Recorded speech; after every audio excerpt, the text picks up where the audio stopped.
Hello, everyone, and welcome to episode 10 of Baba Yaga's Magic, Slavic hair magic. Hair is such an important part of our identity. I'm not talking about having too much hair or not enough hair. I'm not talking about your hairstyle, your hair color. I am talking about hair magic. Hair is magic. And in Slavic spirituality, hair is seen as the extension of oneself. It's also seen as a source of power and as a resource for our personal protection and for blessing. Slavic spirituality has lots of ways that are quite unique for working with hair for magical purposes. Join me on this journey, and you will discover some very witchy ways of working with your hair to bring abundance, blessings, safety, protection, and all kinds of good things into your life. But before we dive into that, I'm going to talk a little bit about something totally different. Tarot. Do you know that the Madame Bamida's Tarot Academy is open now? Do you wish that you knew how to read the cards effortlessly? Would you like to be able to turn your love of tarot into a lucrative career? It might seem like an impossible dream to you now, but I'm telling you, I can teach you how to read tarot cards in a way that is joyful, fun, and will open up those amazing aha moments for you when the mystery of tarot will all make sense. I can remember what it was like to want to learn tarot and want to know how to read tarot cards. And I didn't know where to begin. When I was in my teens, I had a tarot deck, but I didn't know how to even start with tarot readings. Back then, I thought that you had to memorize an entire book's worth of card meanings to begin to learn how to read tarot cards. If you are that person now and have struggled with understanding the mystery of the cards, and if you've tried memorizing the meanings of the cards only to give up in frustration, like I did so many times, or if you're still looking up the meanings of the cards in a book when you do your readings, then get ready to have your mind blown.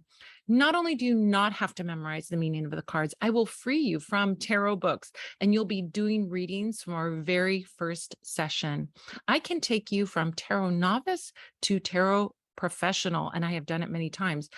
You can be a tarot professional by March of 2023. Our beginning series starts November 6th, advanced series starts January 8th, and professional series starts February 12th. Each workshop series takes place in 5 live Zoom sessions of 2 hours each. And we meet once a week on Sundays, very, very easy to get to. It's in the middle of the day. So if you're East Coast or Europe or West Coast, it's great for everyone. You'll gain a wonderful, amazing, practical experience by practicing one-on-one with other students in a very safe and supportive environment. But if you have to miss a class or want a review, you'll have recordings to watch afterwards. If you would like to find out how to get started with me and the Tarot Academy, go to losangelestaroreader.com. It'll take you directly to the page and you can sign up. I would love to see you in class. All right, so let's get back to Slavic hair magic. So in Slavic lands, and in particular in Ukraine, which is where my family is from, hair was an important signal of a person's status.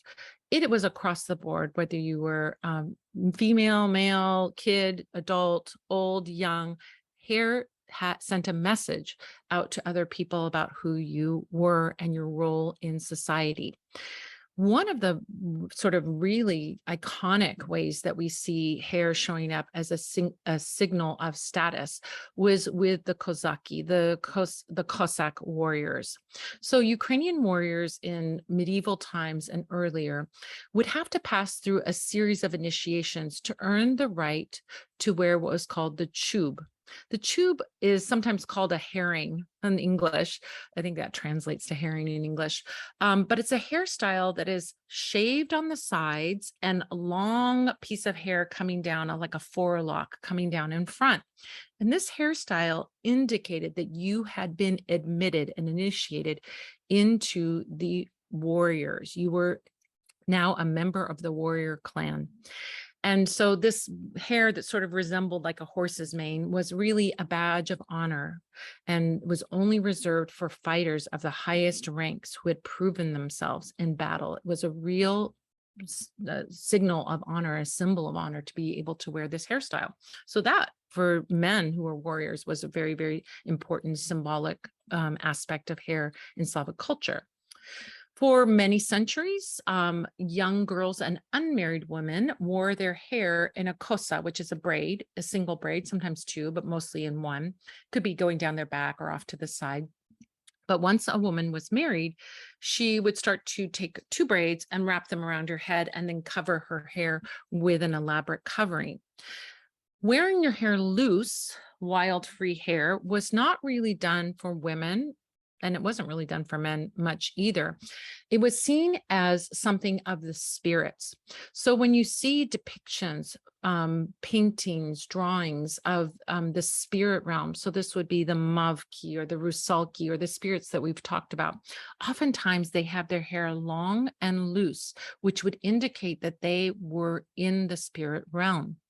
Witches would also wear their hair loose when they were doing magic because it also set them apart from society.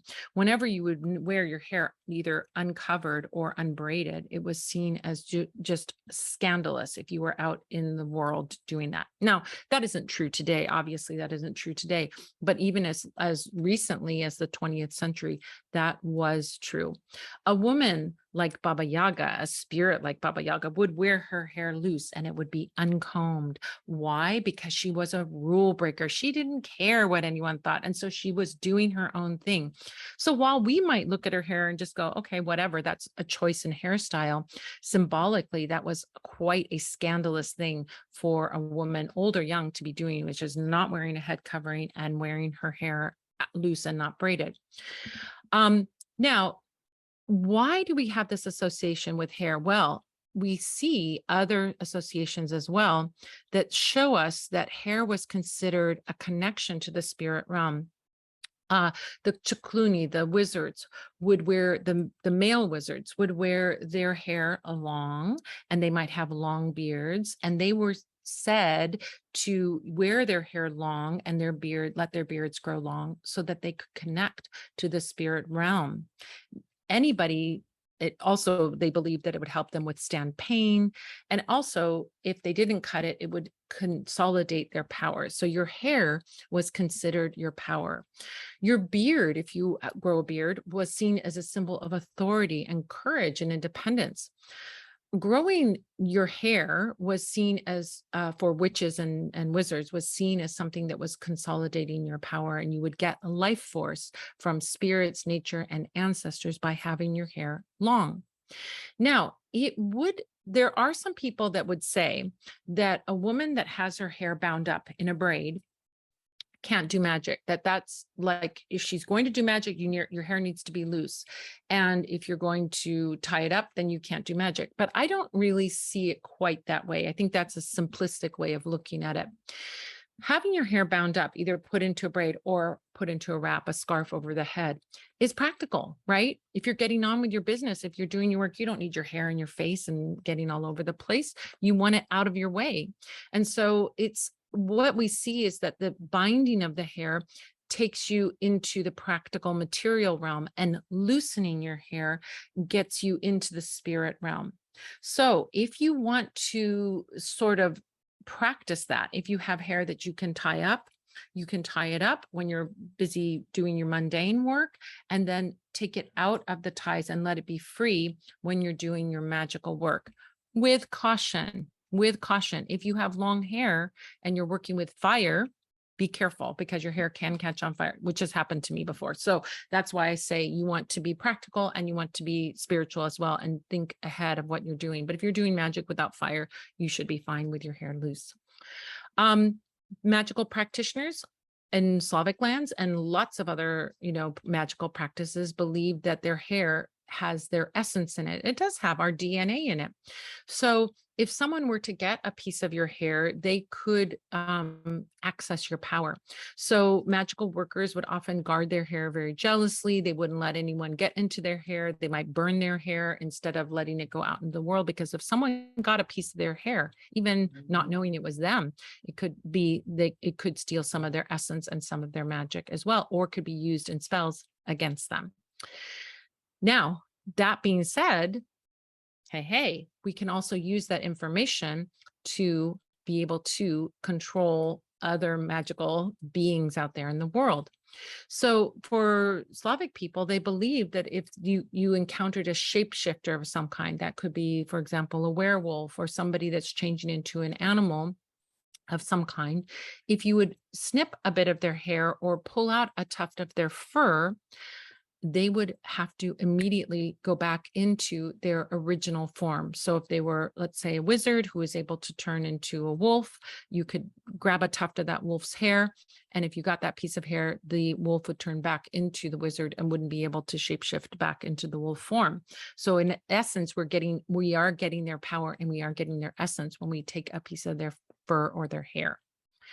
Hair is also sacred to the Slavic spirits. If you wanted to make an offering to one of the weaving goddesses or weaving spirits, for example, the goddess Mokosh, who is the weaving goddess, you could show her that you trust her to protect your destiny by leaving a piece of your own hair overnight on an altar so that she could weave your good fate. Right? You trust her, you have worked with her and you're honoring her. And now we're sort of putting ourselves in her protection and into her hands by leaving this piece of hair on the altar for her.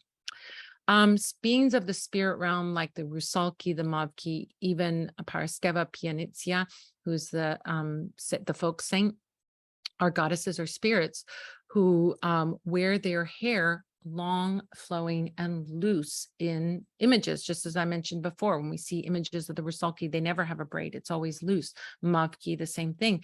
And the Saint Paraskeva Pianitsia, who's a folk saint, we see her with her hair loose. Sometimes we see spirits that are naked or nude with only their long hair covering their bodies, or they have hair on their bodies. Like we see some of the spirits like the Bannock or the Domovic, who are hairy all over, and the hair was a sign of their happiness and their contentment. So we look at hair as also being hairy, as being seen as a positive thing.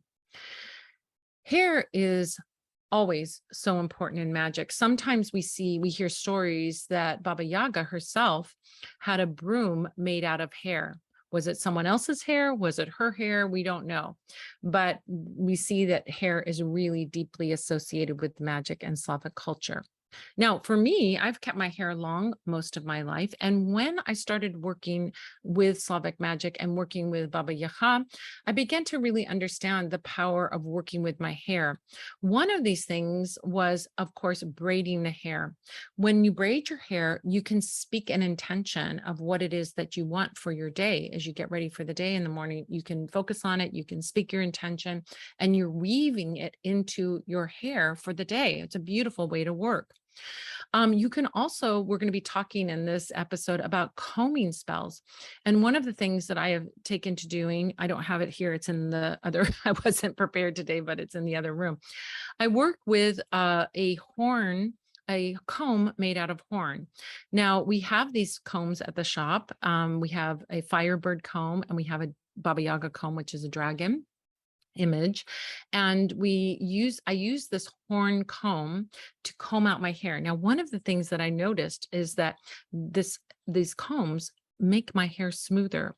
The horn is the same element, keratin, that hair is made out of. And I started to notice that I have this very kind of bushy, wild hair to begin with. And when I comb it with a plastic comb or plastic brush, it sort of gets more staticky and bigger and wilder, and it tears out and gets knotted, and I have lots of problems. When I started working with a horn comb, I noticed that my hair was smoother. It wasn't as tangled. It was growing longer. The keratin of the horn and the keratin of the hair don't create static and don't create all those problems. And it doesn't rip out my hair like a plastic comb or plastic brush would.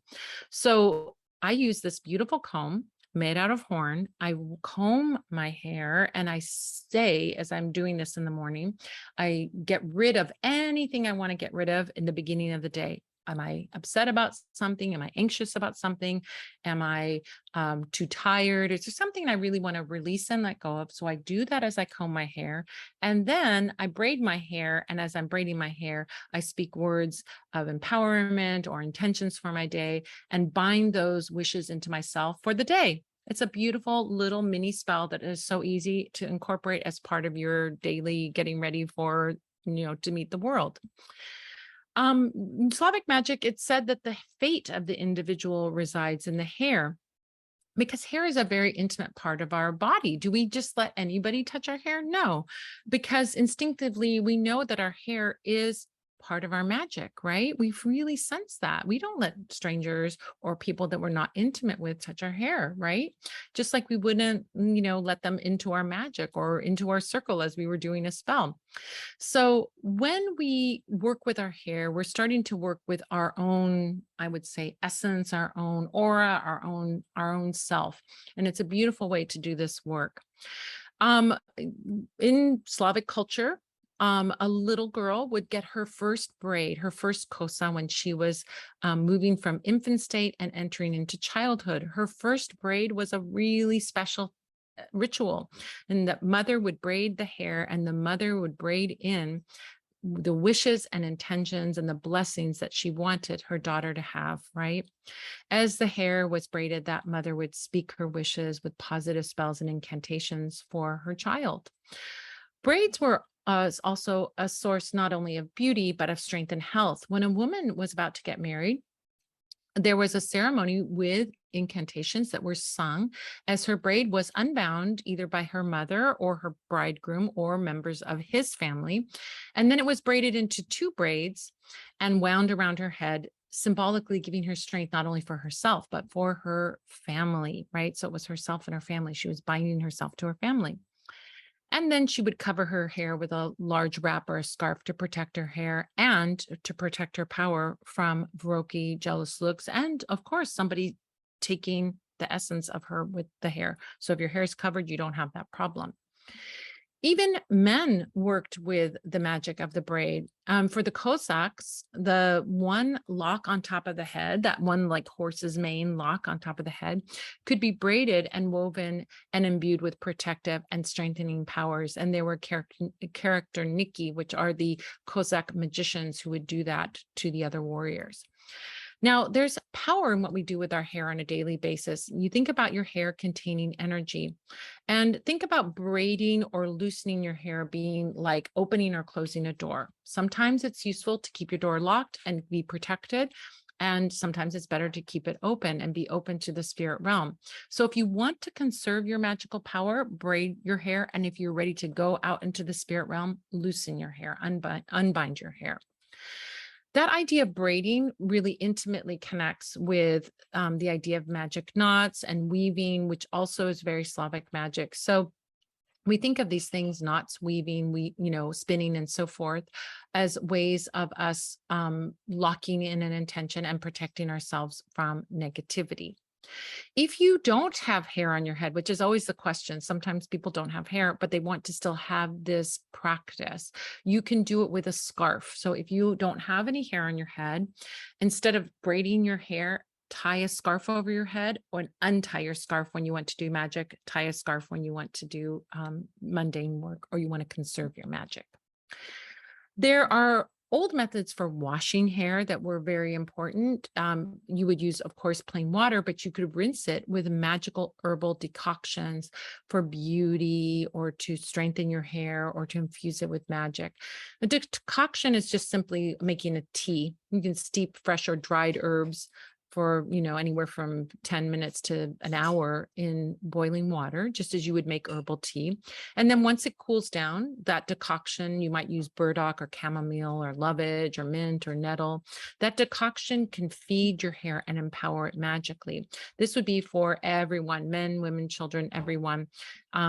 You could use these beautiful decoctions.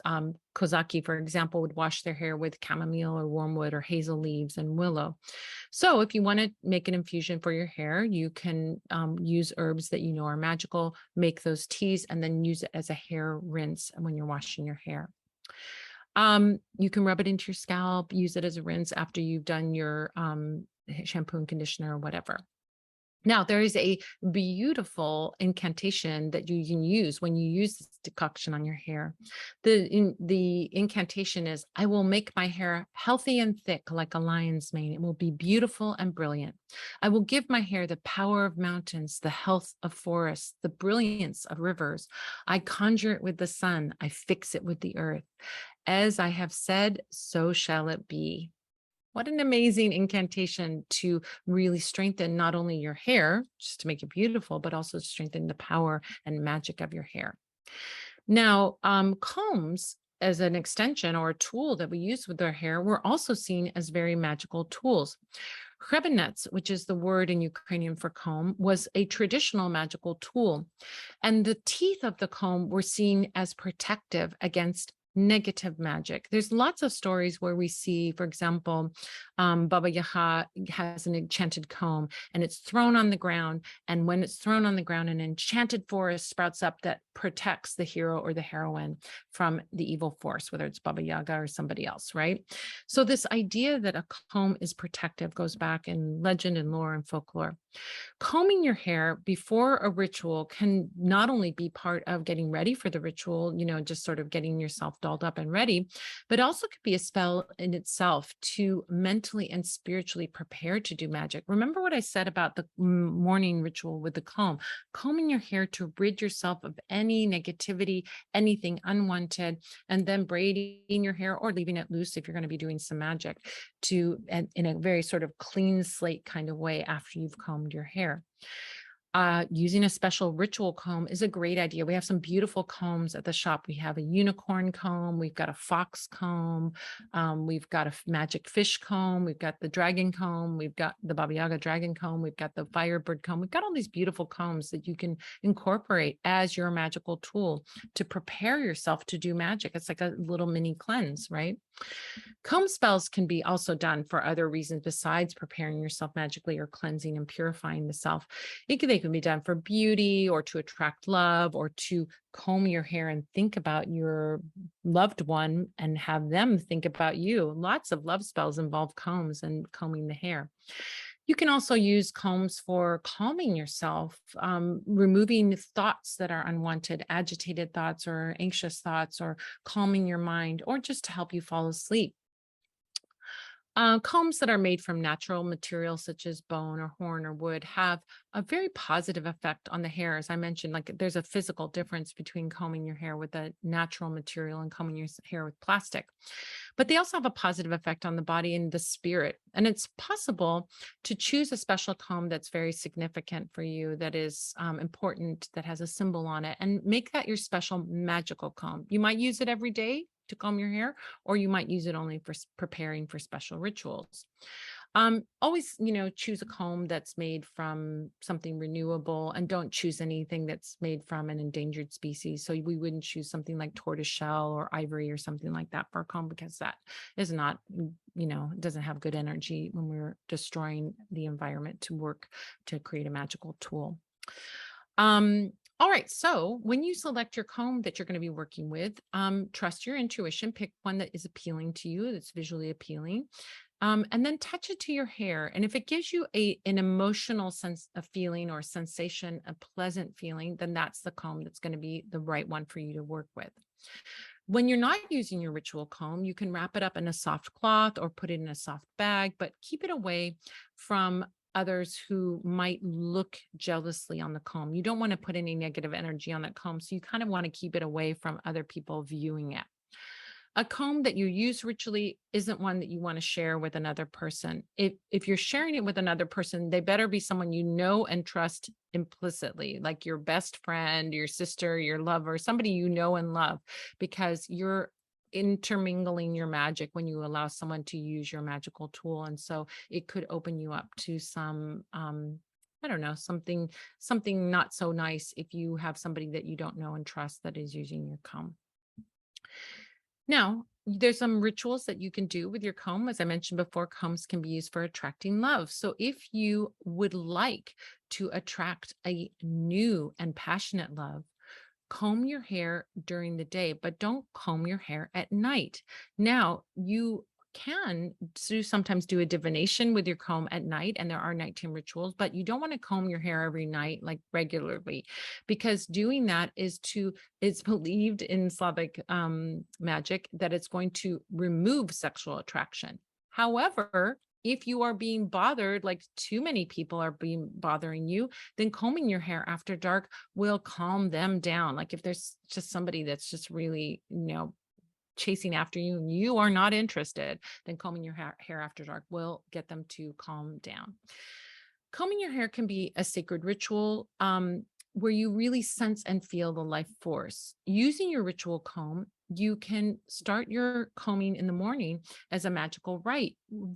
Visualize your intentions or whisper your affirmations and do it with every stroke. So if you wanted to say, attract more abundance, you could say, money is attracted to me with each stroke. Money wants to come to me. It's a beautiful way to do that. And then seal it in with your braid or by tying your hair up, covering your hair. You can also do another attraction spell if you want to attract your true love. Perform this ritual at night before going to bed. You can tie a piece of your hair to a comb and then hang your comb from this hair outside your bedroom window. And you would say this incantation: my betrothed, the one that you want to be with, right? My betrothed, come and comb your hair. And you would do this each night, and you would, in the morning, check the comb to see if you see a piece of hair on the comb. If you see a new piece of hair on the comb, that indicates that your lover has come to your window and combed their hair while you were sleeping. Either your lover did it or their spirit did it. The color and the texture of the hair on the comb will give you a hint as to who your admirer is. Lastly, you can have a combing passion charm. And if you'd like to deepen the passion and increase the affection between you and your lover, okay, you got that lover with that charm. Now, what do? Well, we want to deepen the passion and increase the affection. For this one, you could comb each other's hair before going to bed. Now, if you're very intimate with them, you can use one comb for both of you. If not, have your magic comb for you, have their magic comb for them. So before beginning, hold the comb and bless it with your intentions for your loved one. And then take turns combing each other's hair and whisper your incantation and prayers during the combing process, or think of them silently as you comb their hair. Combing someone else's hair is a very intimate act, and it is also very soothing and relaxing at bedtime. And when we have a person who is soothed and relaxed, they are very suggestible. So it is a great way for you to do some influence magic while you're combing their hair right before you go to bed. Now, in a minute, I'm going to tell you we're going to talk about hair cutting, and I'm going to tell you how to choose a special timing for your haircut to bring in special blessings and a ritual for cutting your hair. But before I do that, I'd like to share a very special VIP one-on-one experience that you can have with me.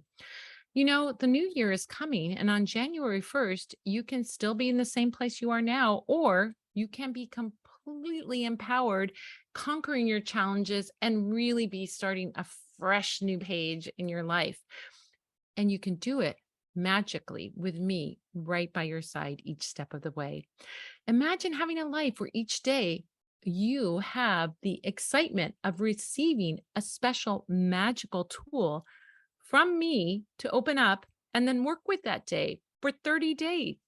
This is a beautiful way to imbue 30 days with magic and happiness and joy and power and abundance in ways that are life-changing. I am talking about the 30-day magical mindset makeover. Over the course of 30 days, together with me at your side, you will learn how to do magic, real magic. You will believe in your own power to direct your life, and you will have the knowledge and tools to do so. Each day, you will have the delight of receiving an exquisite magical practice and the tools to learn a new empowering magical skill. If you would like to find out more about the 30-day magical mindset makeover and sign up to get on the waiting list to be notified when spaces become available, then just go to magicalmindsetmakeover.com. This is a beautiful, beautiful 30 days that you and I will spend together. Each day, I will be sending you, you'll have a beautiful gift to open. You'll have tools, and I'll be teaching you how to use it. And I'll be checking in with you every single day. And if you would like to do that with me, just go to magicalmindsetmakeover.com, sign up, and you'll get on the waiting list. And as soon as spaces become available, we'll let you know. So I would love to do that for you. And also, this is a beautiful way to start your new year off with a bang. Really, a really wonderful way to treat yourself. So treat yourself to that beautiful one-on-one bespoke experience. And I hope you will. Go check it out, magicalmindsetmakeover.com. All right. Now, although growing hair is done to increase one's power, cutting hair is also done to transform conditions, to shake things up, or if you need a big change in your life. If things aren't going well for you, maybe you're sick, or you're having problems in your life, or you're blocked, or you're stuck, or something is going on, trimming the hair can cut that energy, cut the disease, and give health a fresh start, or cut that block and give you an opportunity and an open road to go forward. So trimming the ends of your hair on a new moon can cut ties with disease. Then you would take those little trimmings and burn the hair and use that to fumigate and banish the illness completely. You might also take those hair trimmings and give them to a stream or river so that the illness or negativity is washed away. You might combine these two methods by cutting the hair, baking it into a cookie, crumbling the cookie, and then throwing it into a running stream or river. These rituals bring in the cleansing power of both fire and water, and they break the disease, the hold the disease has, and cleanse the body and bring in health. Lots of witches, Slavic witches, and other people who perform magic don't cut their hair, right? As we mentioned earlier, to preserve their power and prevent someone from stealing their essence. So, as I mentioned earlier, witches and wizards and people who perform magic often burn their hair, even if they aren't sick. If they have hair that has fallen out or something like that, they'll burn it so that it avoids anyone getting that piece of hair and it falling into the wrong hands. Now, if you're going to trim your hair to remove unwanted energies, there are days of the weeks and times of the month that will support your intention. Different days of the week remove different types of negativity or do different things magically. So here's your handy day of the week when to cut your hair. Cut your hair on a Monday if you want to remove any negativity that has accumulated in recent days. So if you had something bad happen, trauma, shock, something like that, cut your hair on the following Monday and it will get rid of that. Tuesday is great for cutting hair to remove depression, fatigue, low energy, low motivation, low vibes. Cut your hair on a Tuesday. Trim your hair on a Wednesday if you want you want some positive change in your life. You want some novelty, you want some excitement, you want new friends, you want to travel to new places, you want adventure, you want a new positive life. Wednesday's the day to trim your hair. Thursday, if you want to attract success, become a more confident person, or improve your relationships with your loved ones, cut your hair on a Thursday. Friday is a great day to trim your hair if you need to make some radical changes, if you need to change your appearance, your lifestyle, if you need to make some big changes, like, you want to really do yourself, give yourself a makeover. Friday's the day to trim your hair. Saturday is a great day to rejuvenate, recover, and remove ancestral negativity. So if you've got old ancestral negativity that you need to get rid of, Saturday is the day to trim your hair. Sunday, no hair trimming should go on. It is not recommended to get your hair cut or trimmed on a Sunday because it will trim your luck, it will trim your destiny, and it will trim your prosperity. So don't do it. Don't trim your hair on a Sunday. So if you did it today, oh my gosh, do it again on a Monday to change that recent mistake, right? Now, there's also times of the month that are effective for hair cutting. And if you think about the time of the moon phases, that's is very common in lots of cultures. If you wish your hair to grow back thicker and fuller, then cut it during the waxing moon phase. That's between the new moon and the full moon. We just left it. Yesterday was the full moon. So now we're in the waning moon phase. But in 2 weeks, we'll be back in the waxing moon phase. And if you'd like your hair to grow in thicker, fuller, and so on, do it during that phase. Particularly the closer you get to the full moon, the stronger that energy will be. Um, if you are going to cut your hair during the waning moon, don't do it near the new moon, because if you do, you may have problems with your hair. It's believed that you'll have problems with your hair, such as the regrowth will be slow. You might have split ends, thinning, or even hair loss. And don't cut your hair on the night of the new moon because that will deplete your strength and health. So wait at least a day so that you're cutting it in the waxing moon phase and not in the waning moon phase, because the day after the new moon is waxing moon phase and you're in good shape at that point. Lastly, I'm going to leave you with a spell to grow your hair.